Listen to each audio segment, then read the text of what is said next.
Hello and welcome once again to MGTracey. You're very welcome to be here. If you're not a subscriber, please subscribe. Special bonus in this video, there's going to be a photo right at the end of the video of me in school in a football team.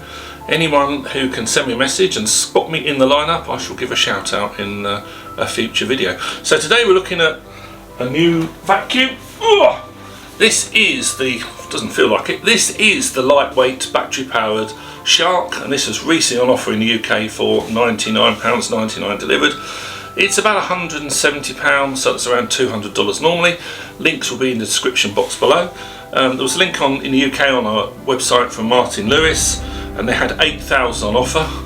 And I think if you can see, I don't know if you can pick it up, this box is incredibly dusty, so maybe Shark had a lot of these sitting around in the UK, hence they did a mega deal. So let's unbox it, try it out. This sort of lightweight vacuum is particularly good if you struggle with the weight of normal Dysons and Sharks. They can be quite heavy. So if you've got arthritis or some other ailment, that will mean this will help you. Let's see how good it is at vacuuming your floor. Right then, let's get this one open.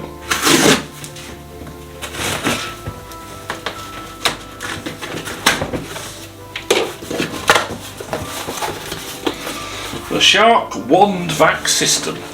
So this is a very small lightweight vacuum that you can attach to a more normal looking stick vacuum bottom, so that not only would you be doing the car or something fairly easy with the wand bit here, but you've got a beep bar at the bottom that has anti-tangle technology, so you're not going to have a problem with hair. That just clips into it. It doesn't have a very big dust compartment because due to the size of it, or runtime, but it's very useful for smaller places, and we're going to put it together and put it through its paces. Now in my next video we'll compare this to a bigger mains Shark and also a cordless Shark with the normal size canister on the top, but obviously this one is much lighter. And if you can get a deal on it, it's much cheaper as well.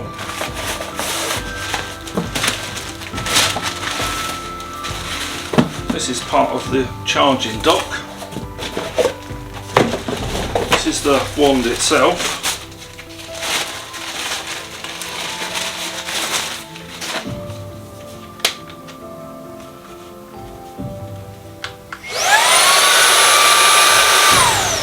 So this is the power unit. You've got a little bit here where you have a filter, and you've got the basket that you empty.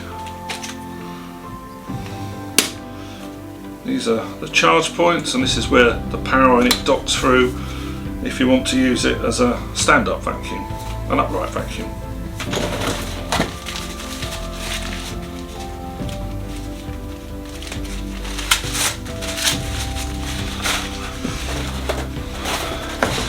Packaging's all paper and cardboard, so none of the difficult polystyrene, which is so difficult to recycle, or plastic bags.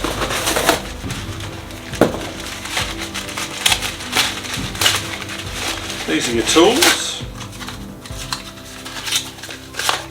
the brush attachment and a small attachment there which you can use it as a hand. Here is the UK plug. Obviously UK plug's a bit more chunky than elsewhere in the world, but there we go. This is what it is. So this is the anti-tangle head that you can attach to make it more like a normal stick vacuum. Actually, I quite like the Shark head. You've got a mixture of bristles and I don't know what these are, little flicky bits here that stop you having a problem with hair tangle. It's fairly easy to take apart, just need to unscrew these. I'll do that in a different video. You will find that on a lot of Sharks this gets dirty, so I made a video on how to clean that. But there you are, there's your locked in Shark, and we'll just build that now into the complete unit.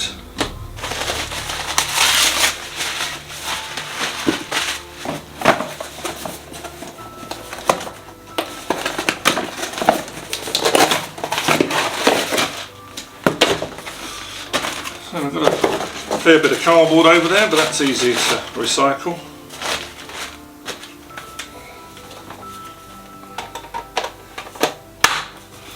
There you go. There's your stand. So it's dead easy to put together. You'll find that you've got little electronic bits here that take the power, because this is a powered head, all the way from the battery in the main stick. So when you're running it now, you've not only got the motor running here, which is doing the vacuum, you've got your beat bar, which is really important if you're trying to multi-use it. So just a close-up of the main unit here. Obviously this is the bits you pull here to remove the battery. You can see you've got two switches on the side here. Those are the two that you pull up to release any attachments from the front. This slidey button releases the main canister to quickly get any debris out. This one is obviously the on-off, but there is also a boost button underneath, so we'll just turn that one on there. Another button here.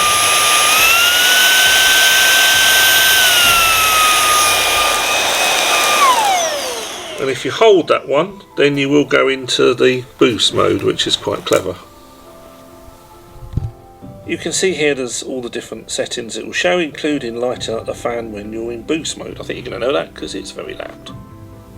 So there we are, fully unpacked. This is just clips down there. Now this bit, rather naturally, can go into the dock. You also find that other bits and pieces can be stored there as well. Now regarding charging the battery, that is here. Just pull on that one and there's your battery. Now that's going to give you, I don't know, 12 to 14 minutes run time, depends how many attachments you've got on it. They recommend you buy another battery, phone numbers on the unit, so that you've always got another battery charged. But really this sort of vacuum is for a smaller amount of vacuum, and if you're going to have a really big thing, then you're going to need a bigger shark or even a mains one. So on the back there you will find, let's turn it away so you can see, you'll find this little plug, and this bit just drops in there. Oops, get that one. And clicks there. Underneath this unit, I'll turn that off for a second, you've got your charge area, so this just goes in there. Now this can just be permanently plugged in your garage or cupboard or whatever. Once it's charged the unit, it will stop, and you can see you've got a light there which is showing you that it's charging, and that will maybe take a couple of hours the first time. Anyway, we've got some charge on that, so we'll pretend that's done. Put that back there. This just slides into there. You're going to want the battery down, and there we are. So if you're docking with the main unit, it's just here, and that's clicked in. And then when you then turn the whole unit on, you're going to find that the head is running as well. So to undock anything, you'll find you've got other buttons around. So to undock the bottom there, you've got a little switch on the top here which you pull towards you, and that will park that.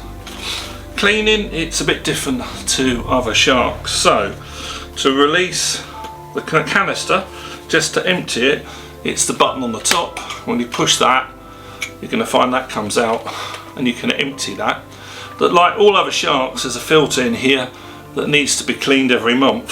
So you have another grey button, and if you push that one, you'll find the whole thing there comes away. Now you've got access to clean one of the filters there. This actually pulls back a little bit further. Give it a click, and then inside you'll find there's a little silver basket, and then you can pull that one out. That allows you to clean that part. That just goes back in and you click that down.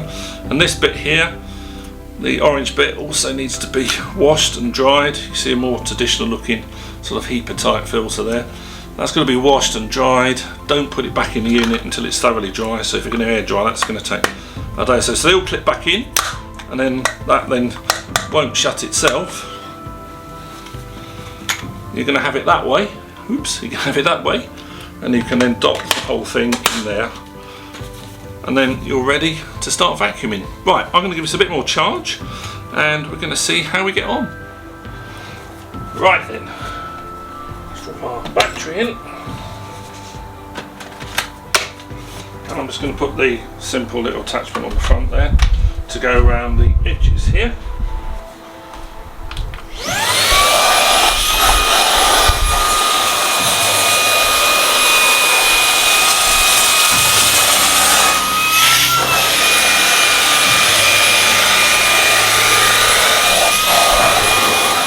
Okay, so I've just gone around the edges there and I can already see a fair bit of dirt and debris, so that was very effective.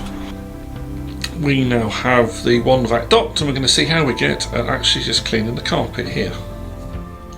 So to move it from its upright position, just hold it there and you'll hear a little click and you're now in position, so off we go.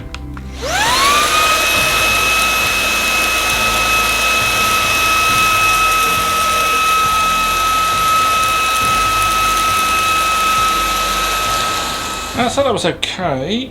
It's not any quieter I don't think, but it's much more manoeuvrable and a lot easier. You do tend to find that anything you've vacuumed up clicks around on the inside there that you don't get on a normal shark. So you definitely know if you've actually vacuumed up anything because it's rattling around. The other thing that's a bit annoying is even when it's upright, it is just going to fall over because of the weight of the battery. It hasn't got a very good centre of gravity. Of course you can put it on the dock, but that might be in another room, so the minute you let go of this, it's going to drop to the floor. Looking in the waste there, you can see just that quick couple of minutes and it's picked up quite a bit. It's as good as any other stick vacuum I think at getting all the muck out your carpet. Just that lower run time might be something that means you want a second battery ready to go. So in many ways I quite like it. I think it would just be better if when he's standing up it stood up on its own, would be my only criticism. Hope you found that very useful and enjoyed that video. I've got just about every other brand and type of video reviewed and how to clean and how to use on this channel, so I say please do subscribe. Don't forget you need to take off your little yellow temporary stickers that are all over the vacuum as well. So please like, share and subscribe. This is Paul from London saying cheerio and I'll see you in the next video. You have a great day.